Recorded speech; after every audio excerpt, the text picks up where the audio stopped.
Hello dear student, आइए section C का question number 14 को सोल्व करते हैं। जो भी टर्म 2 के एग्जाम देके आए हैं वो प्लीज आंसर को मिला लें।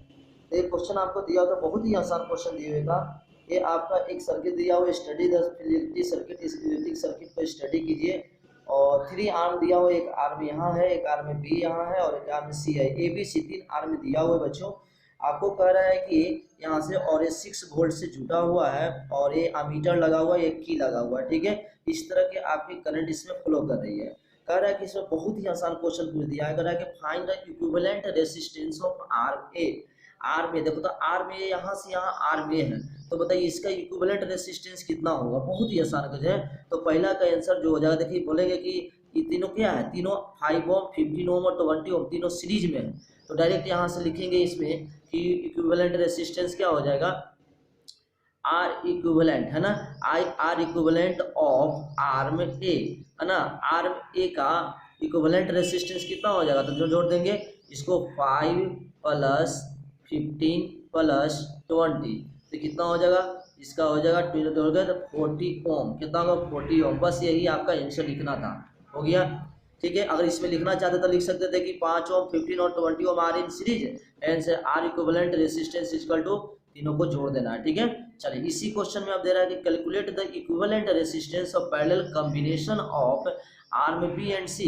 देखिए आर्म बी है और ये सी है, इसका इक्विवेलेंट रेजिस्टेंस निकालना है। तो इस केस में आप क्या निकालते हैं, इस केस में देखिए आपको क्या निकालना है। सबसे पहले ये देखो बी आर्म का क्या है, टोटल रेजिस्टेंस बी आर्म का कितना हो वो निकाल लीजिए और इसका निकाल लीजिए। तो लिखिए total resistance of arm B. Arm B का टोटल रेजिस्टेंस कितना हो गया, मान लेते हैं किसको हमने मान लिया, क्या R1 से मान लिया, चाहे RB मान लिया, ठीक है। तो RB इक्वल टू क्या, देखो सीरीज में तीनों है तो तीनों को जोड़ देना, 5 + 10 + 15, ठीक है। तो कितना हो गया बताइए, 15 और 10 20 और 20 10 30 ओम हो गया, ठीक है। ये टोटल रेजिस्टेंस जो RB में कितना हो गया, सीरीज में है ना, तो सभी जोड़ के क्या हो जाएगा आपका 30 ओम लिख लीजिए यहाँ पे। चलिए और इसी तरह टोटल रेजिस्टेंस ऑफ क्या लिखेंगे, आर्म कौन सा, C, that is R C equal to कितना हो जाएगा बताइए, यहाँ से हो जाएगा जोड़ दीजिए 10 + 20 + 30, तो कितना हो गया 60 हो जाएगा, ये 60 ओम हो जाएगा। अब कह रहा है कि दोनों का calculate the equivalent resistance of parallel combination, पहले करें तो दोनों का इक्विवेलेंट रेजिस्टेंस निकालना है। तो फिर से लिखेंगे, आपको पता है कि जब भी कोई है ना रेजिस्टेंस पैरेलल में रहता है तो उसको क्या लगाएंगे 1/RP। तो 1/RP माने इक्विवेलेंट रेजिस्टेंस पैरेलल कॉम्बिनेशन हो गया, तो 1/RP, ठीक है, इक्वल टू क्या लिखेगा 1 देखिए कौन है RB + 1/RC, ठीक है। इसका रेजिस्टेंस जो आया है उसका रेसिप्रोकल जोड़ देना है।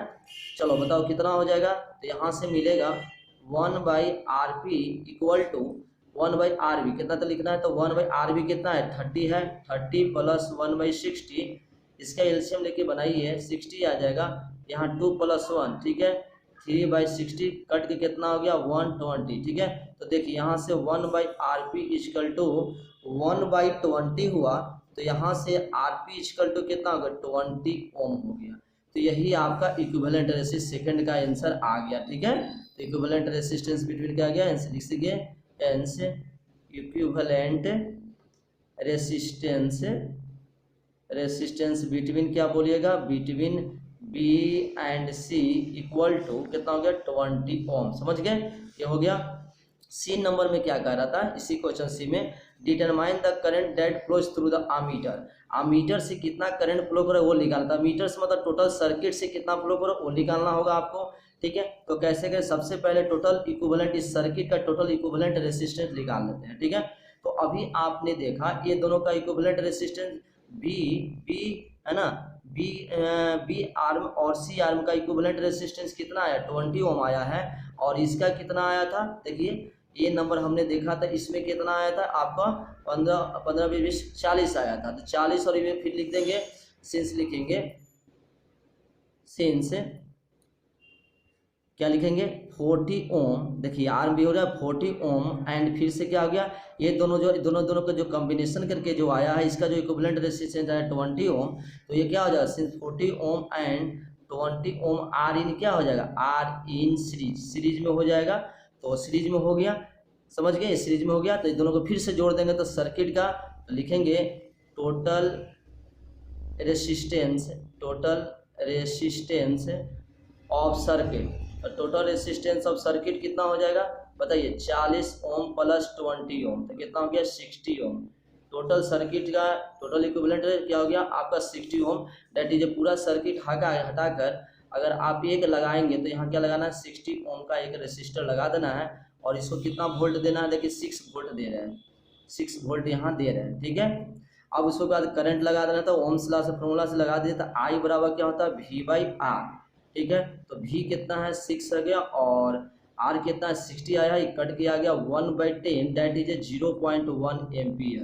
तो ये आपका हो गया आंसर, ठीक है। यही पूछ रहा था, determine the current that flows through the ammeter हो गया, ये आपका आंसर हो गया, ठीक है।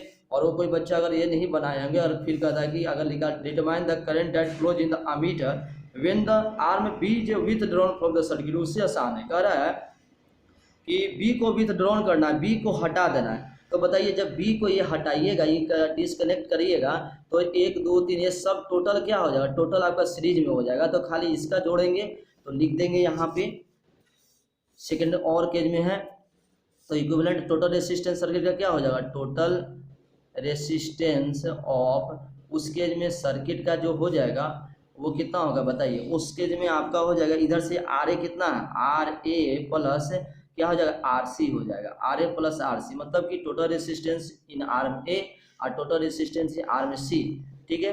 जोड़ दीजिएगा तो कितना हो जाएगा, देखिए आपके पास आया था आर्म C, आर्म A में आया था 40 ओम प्लस इसमें आया था 60 ओम, तो टोटल क्या हो गया 100 ओम हो गया, ठीक है, 100 ओम हो गया। अब यहाँ से आप निकाल दिए ओम्स लॉ से, तो I = V/R करिएगा तो कितना हो जाएगा, V है 6/100, ठीक है, 6/100 दैट इज कट के 0.06 एम्पियर। ये आपका आंसर हो जाएगा कब, जब सर्किट B को हटा देंगे तो इस तरह की आपका सॉल्यूशन मिल गया। आई होप आप लोगों को सारा का आंसर सही आया होगा। Thank you.